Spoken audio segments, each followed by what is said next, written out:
Welcome to IELTS Self-Peep MasterPrep, your trusted source for real exam-based practice tests.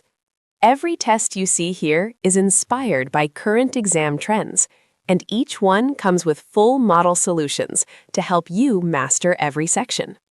Here's our daily schedule. IELTS tests drop every morning at 7:30 a.m. Eastern, and CLP tests every evening at 5:30 p.m. Eastern. No matter which exam you're preparing for, we've got you covered every single day. Are you ready for today's test? Give it your best shot and comment your score.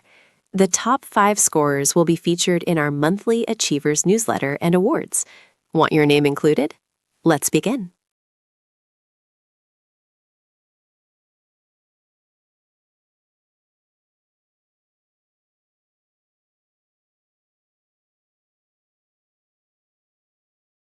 What kind of clothes do you usually like to wear? I usually like to wear casual clothes like jeans and t-shirts because they are comfortable. When I go to work, I wear more formal clothes like a shirt and trousers. I think comfort is the most important thing when choosing what to wear every day. On a day-to-day basis, I tend to gravitate towards casual attire such as well-fitted jeans paired with a simple cotton shirt. I find that comfort plays a significant role in my clothing choices, although I do make an effort to look presentable. For formal occasions, however, I prefer tailored trousers and a smart blazer. I'd say my everyday style leans towards smart casual. I'm quite fond of pairing slim-fit chinos with a crisp linen shirt, which strikes a nice balance between looking polished and feeling at ease. That said, I'm not averse to dressing up when the occasion calls for it. A well-cut suit always gives me a certain confidence. Ultimately, I believe clothing should reflect one's personality whilst remaining practical. Has your taste in clothing changed since you were younger? Yes, my taste in clothing has changed a lot.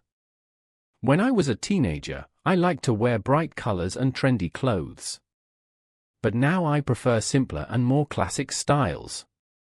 I think as people get older, they care more about quality than fashion trends. Absolutely, my fashion sense has evolved considerably over the years. As a teenager, I was drawn to bold patterns and flashy streetwear, largely influenced by what my peers were wearing.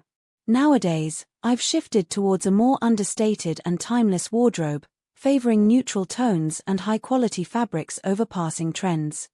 Without a doubt, my sartorial preferences have undergone quite a transformation.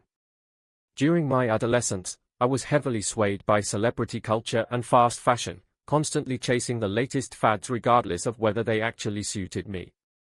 Over time, though, I've cultivated a far more refined aesthetic. I now invest in versatile, well-made pieces that stand the test of time rather than succumbing to every fleeting trend that surfaces on the high street. Do you think people judge others based on what they wear? Yes, I think many people judge others by their clothes. For example, if someone wears expensive brands, people might think they are rich. Also, in job interviews, wearing smart clothes can give a good impression. So I believe clothing does affect how others see us. I do believe that clothing plays a notable role in shaping first impressions. Whether we like it or not, people tend to form snap judgments based on someone's appearance. For instance, in professional settings, wearing a well-pressed suit can convey competence and reliability, whereas overly casual attire might be perceived as a lack of seriousness. It's an unfortunate reality, but I think snap judgments based on appearance are deeply ingrained in human nature. People instinctively associate certain styles of dress with particular social backgrounds or character traits. A sharply dressed individual might be deemed more authoritative, for example, whilst someone in worn-out clothing could unfairly be dismissed as careless. Personally, I try to look beyond surface-level appearances, though I'd be lying if I said I were entirely immune to making such assumptions myself.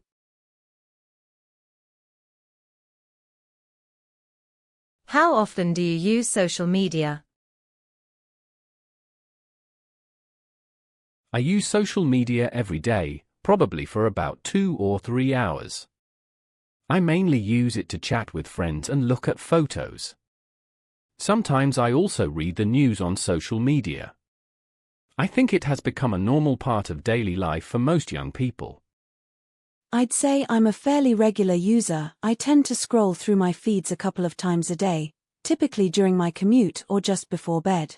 I primarily use platforms like Instagram for visual content and Twitter for keeping abreast of current affairs. I wouldn't call myself addicted, but it has certainly become a deeply ingrained habit. To be perfectly honest, I check my social media accounts more often than I probably should. It's almost become a reflexive habit at this point. I'd estimate I spend roughly 2 to 3 hours a day browsing various platforms, whether that's catching up on news via Twitter, engaging with photography communities on Instagram, or watching short-form content on TikTok. I've been making a conscious effort recently to scale back my screen time, as I've noticed it can be rather detrimental to my concentration. Do you think social media has changed the way people communicate? Yes, I think social media has changed communication a lot. Now people can send messages instantly and talk to friends in other countries easily. However, some people say that face-to-face communication has become less common because of this. I think both ways of communicating are important. There's no denying that social media has fundamentally altered the way we interact with one another. On the positive side, it has made communication virtually instantaneous and bridged geographical divides. On the other hand, I feel that the depth and quality of our conversations have somewhat diminished. We've become accustomed to exchanging brief messages and emojis rather than having meaningful, in-depth discussions. I'd argue that social media has revolutionized interpersonal communication in ways that are both remarkable and somewhat troubling. On one hand, it has democratized information sharing and enabled people to maintain relationships across vast distances with unprecedented ease. Conversely, there's a growing concern that the superficial nature of online exchanges, the reliance on abbreviations, emojis, and fleeting interactions, is gradually eroding our capacity for deep, nuanced conversation. I sometimes wonder whether we're sacrificing genuine human connection at the altar of digital convenience. What do you think are the main disadvantages of spending too much time on social media? I think the main disadvantages are that people waste a lot of time and it can be bad for their health. For example, looking at screens for too long can hurt your eyes. Also, some people feel sad when they compare their lives to others on social media. So it is important to use it carefully. One of the most significant drawbacks, in my view, is the negative impact on mental well-being. Constant exposure to curated, idealized versions of other people's lives can breed feelings of inadequacy and low self-esteem, particularly among younger users. Beyond that, excessive screen time can lead to poor sleeping patterns and reduced productivity, as people find themselves endlessly scrolling rather than engaging in more fulfilling activities. Perhaps the most insidious disadvantage is the toll it takes on one's mental health. The perpetual cycle of comparison fostered by meticulously curated highlight reels can give rise to chronic anxiety and a distorted sense of self-worth. Furthermore, the addictive algorithms employed by these platforms are deliberately engineered to monopolize our attention, which invariably comes at the expense of genuine productivity and real-world social engagement. There's also the troubling matter of misinformation spreading like wildfire, which can have far-reaching societal consequences that extend well beyond the individual user.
Please begin speaking now. I would like to visit Japan in the future, especially the city of Kyoto. I first learned about it from a documentary I watched on television a few years ago. It showed many beautiful temples and traditional gardens, and I thought it looked really amazing. If I go there, I want to visit the famous bamboo forest and try authentic Japanese food like ramen and sushi. I also want to see the cherry blossoms because they look very beautiful in pictures. I think I would also like to visit some old temples and learn about Japanese history and culture. The reason I want to go there is because Japan seems very different from my country.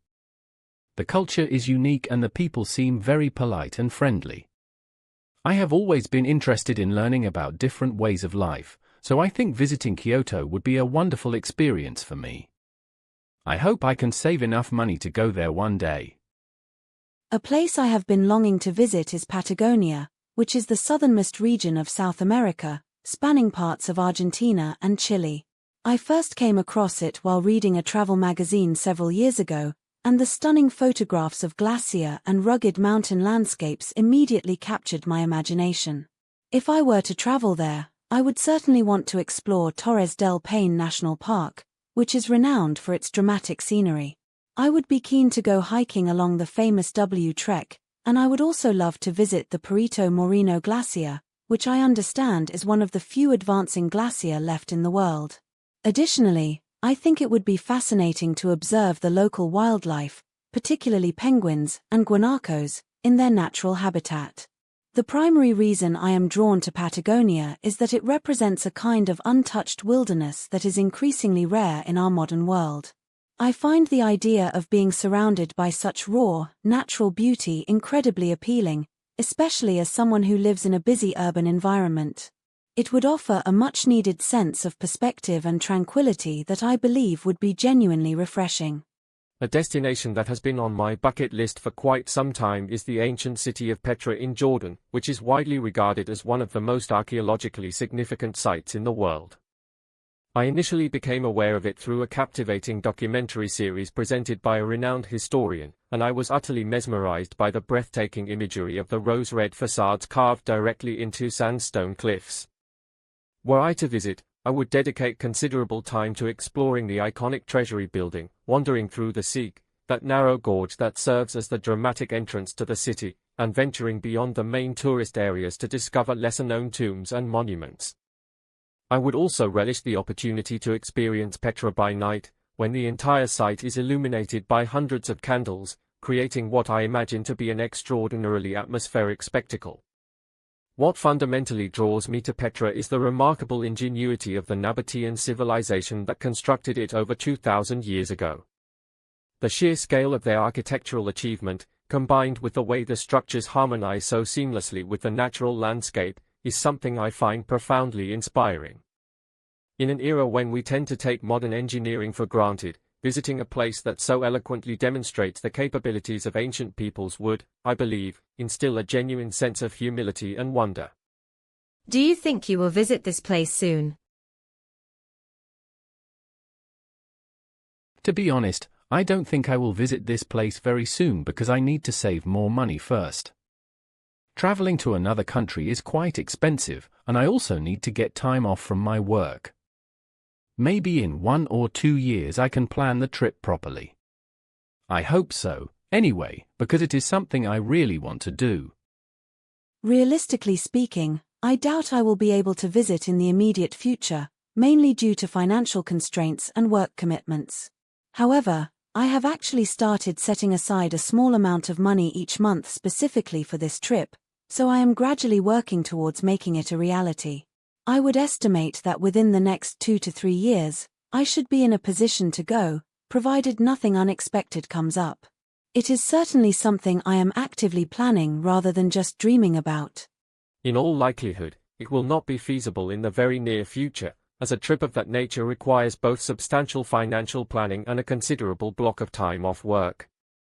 That said, I have been making deliberate efforts to turn this aspiration into a concrete plan. I have been researching accommodation options, looking into the optimal time of year to visit, and gradually building up a dedicated travel fund.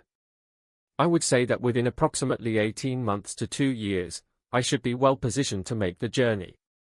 What I have learned is that having a tangible goal to work towards actually makes the anticipation all the more enjoyable, so in a sense, the planning process itself has become part of the experience.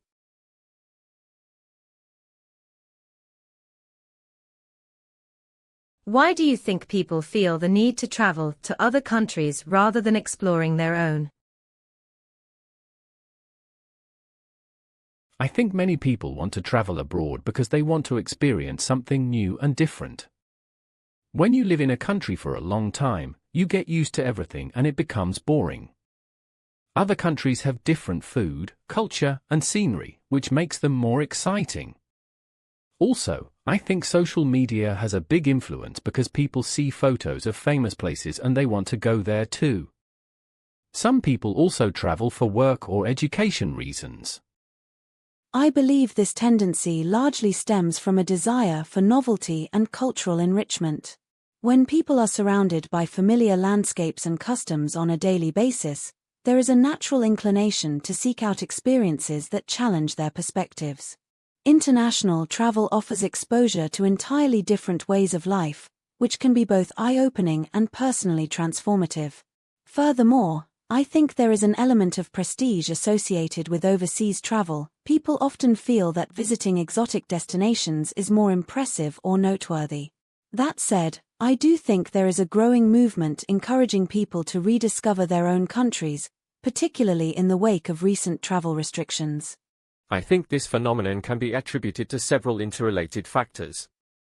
Firstly, there is the innate human curiosity about the unfamiliar. When we have grown accustomed to our own cultural landscape, the allure of the unknown becomes almost irresistible.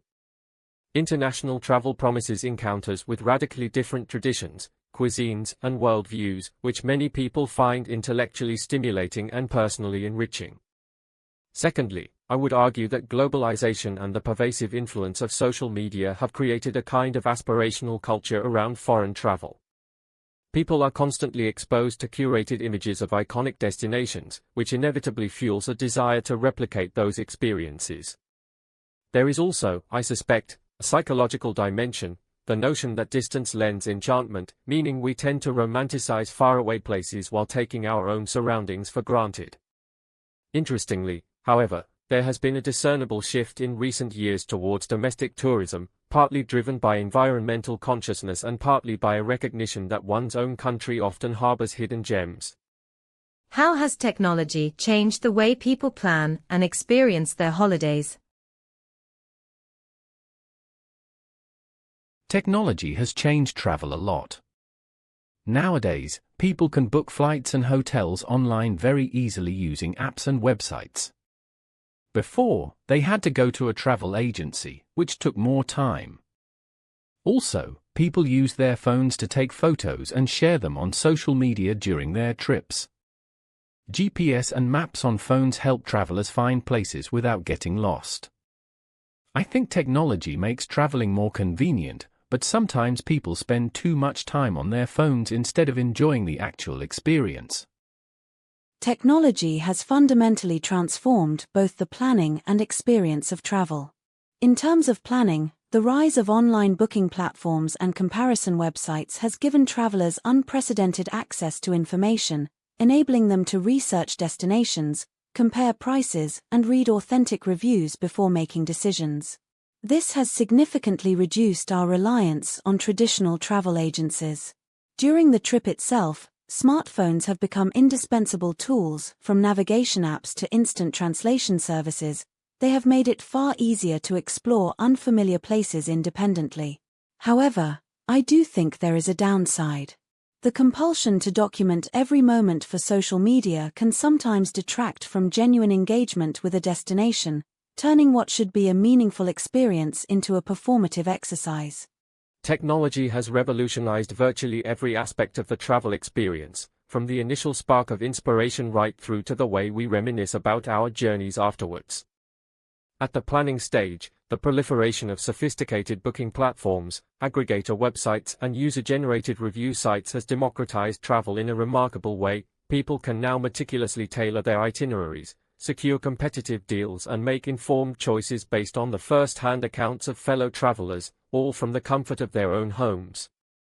During the trip itself, technology serves as an invaluable companion. Real-time translation applications break down language barriers, GPS navigation eliminates the anxiety of navigating unfamiliar terrain, and contactless payment systems streamline transactions in foreign currencies. Nevertheless, I would contend that this technological saturation is something of a double-edged sword. The obsessive need to curate one's experiences for social media consumption can paradoxically diminish the very spontaneity and mindfulness that make travel so rewarding. There is a compelling argument that the most enriching travel experiences occur precisely when we disconnect from our devices and allow ourselves to be fully present in the moment. Do you think international tourism does more harm than good to local communities? I think international tourism has both good and bad effects on local communities. On the positive side, it brings money and creates jobs for local people, like in hotels, restaurants, and shops. This can help improve the economy. However, there are also negative effects.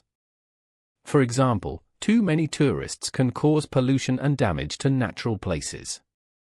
Also, the cost of living can increase, which makes life harder for local residents. So I think it depends on how well tourism is managed in each place. This is a nuanced issue that does not lend itself to a straightforward answer. On the one hand, international tourism can be enormously beneficial for local communities. It generates revenue, creates employment opportunities across various sectors, and can help fund the preservation of cultural heritage sites that might otherwise fall into disrepair.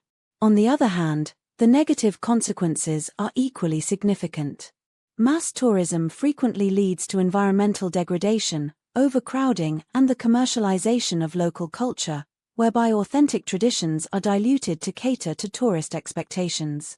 Moreover, the economic benefits are not always distributed equitably. Large multinational hotel chains often capture the lion's share of profits. Ultimately, I believe the key lies in implementing sustainable tourism practices that prioritize the well-being of local populations alongside economic growth. This is an inherently complex question, and I think any honest assessment would have to acknowledge that international tourism is a profoundly ambivalent force. The economic arguments in its favor are well established. It injects capital into local economies, diversifies employment opportunities, and can serve as a powerful catalyst for infrastructure development in regions that might otherwise be economically marginalized. Furthermore, cultural exchange between visitors and host communities can foster mutual understanding and a broader appreciation of diverse ways of life. However, the detrimental effects are increasingly difficult to ignore. Overtourism has wreaked havoc on fragile ecosystems and historically significant sites across the globe, from the coral reefs of Southeast Asia to the narrow streets of Venice. There is also the insidious phenomenon of cultural commodification, whereby the very traditions and customs that attract visitors in the first place are gradually stripped of their authenticity and repackaged as consumable spectacles. Perhaps most troublingly, the economic gains are frequently siphoned away by foreign-owned corporations, leaving local populations to bear the social and environmental costs with relatively little tangible benefit. In my view, the solution lies not in curtailing tourism altogether but in embracing a more conscientious, community-centered model that ensures local stakeholders retain meaningful agency over how their regions are developed and represented. Before you go, don't forget to like this video, share it with other test takers, and subscribe so you never miss your daily IELTS and CELPEP tests. Drop your score in the comments. Your name could be featured in our monthly Achievers newsletter. Stay consistent, stay focused, and keep leveling up with MasterPrep.